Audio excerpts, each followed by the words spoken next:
కూటమి ప్రభుత్వంలో గడిచిన 1.5 సంవత్సరాల కాలంగా సంక్షేమం, అభివృద్ధి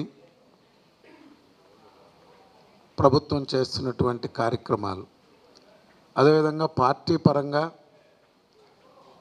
చేపట్టినటువంటి కార్యక్రమాల గురించి అన్ని వివరంగా తెలియజేశారు.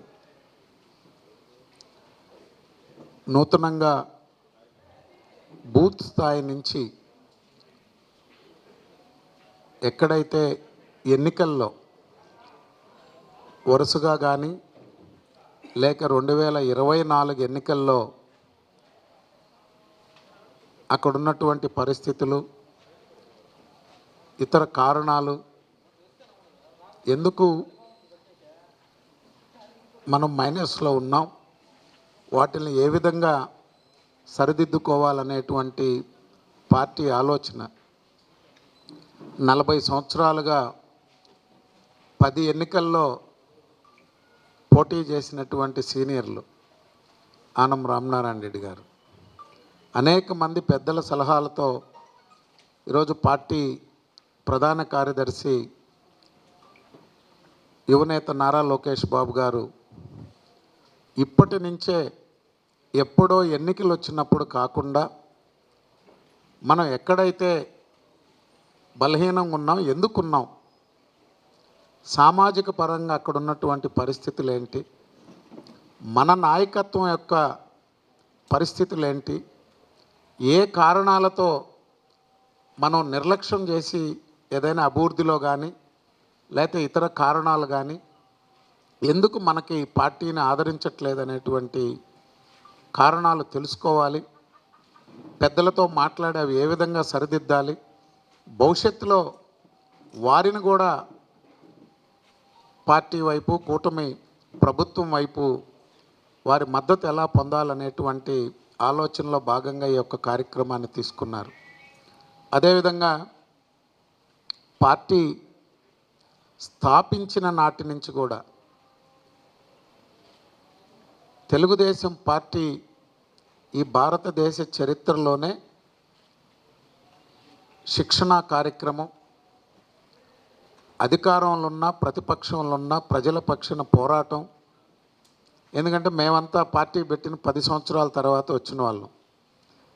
వీరిద్దరూ ఎన్టీఆర్ గారితో మొదటి నుంచి రామనారాయణ రెడ్డి గారు గండిపేట, తెలుగు విజయం, రాజకీయ పరిషత్తు, పెద్ద ఆయనతో శిక్షణా కార్యక్రమాలు, అదేవిధంగా బాబు గారి సారథ్యంలో కార్యక్రమాలు కానీ అన్నీ తెలిసినటువంటి వాళ్ళు. విజయరామరెడ్డి గారు, పెద్దలు రామనారాయణ రెడ్డి గారు కానీ అందరూ కూడా.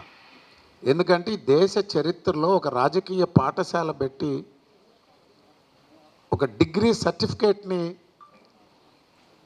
ఇచ్చినటువంటి పార్టీ తెలుగుదేశం పార్టీ. రాజకీయ పరిషత్తును ఏర్పాటు చేసి సంవత్సరం పాటు శిక్షణా కార్యక్రమం ఇచ్చి బాబు గారి నాయకత్వంలో నిరంతరం ఈ శిక్షణా కార్యక్రమాలు జరిగినాయి. కేవలం రాజకీయ పాఠాలే కాకుండా వ్యక్తిగతంగా వారి ఆరోగ్యం గురించి అందరూ 25 సంవత్సరాల క్రితం యోగా, మెడిటేషను, వ్యక్తిత్వ వికాసం ఇవన్నీ సార్ చెప్తుంటే నవ్వేవాళ్ళు. ఏంది రాజకీయాల్లో సారు చంద్రబాబు నాయుడు గారు యోగాల గురించి, మెడిటేషన్ల గురించి మాట్లాడుతున్నారని. ఎందుకంటే ఆయన రాజకీయంగా ఎంత యాక్టివ్గా ఉండాలో, శరీరం సహకరిస్తేనే లేకపోతే కుటుంబం సహకరిస్తేనే అనేటువంటి ఒక ఆలోచనతో 25 సంవత్సరాలుగా తెలుగుదేశం పార్టీ హైదరాబాద్ కేంద్రంగా అనేక కార్యక్రమాలు తీసుకున్నారు. ఈనాడు మళ్ళీ లోకేష్ బాబు గారు శిక్షణా కార్యక్రమాలు ఇప్పుడున్నటువంటి పరిస్థితులకు అనుగుణంగా రాజకీయాల్లో నిరంతరం మార్పులు జరుగుతూనే ఉంటాయి. అతి వేగంగా మారుతూ ఉన్నాయి మన రాష్ట్రంలో కానీ దేశంలో కానీ.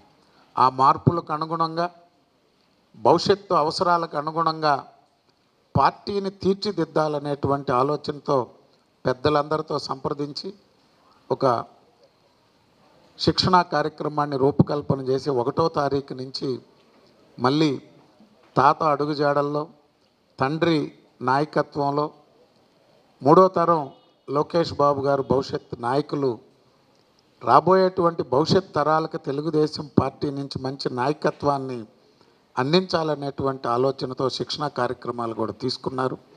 అందుకే ఇప్పటి నుంచే 2029 ఎన్నికలు టార్గెట్గా పనిచేయాలనేటువంటి ఆలోచనతో బూత్ స్థాయి నుంచి రాష్ట్ర స్థాయి వరకు కూడా పార్టీ నిర్మాణం, పరిపాలన, ప్రజల సమస్యలు, అభివృద్ధి, సంక్షేమం అన్నిటి మీద పార్టీ కూడా అక్కడ ఉన్నటువంటి శాసనసభ్యులు, మంత్రులు, ఎంపీలు వారితో కలిసి పనిచేయాలనేటువంటి, నిరంతరం ప్రజలకి అందుబాటులో ఉండాలనేటువంటి ఆలోచనతో ఈ కార్యక్రమాన్ని తీసుకున్నారు.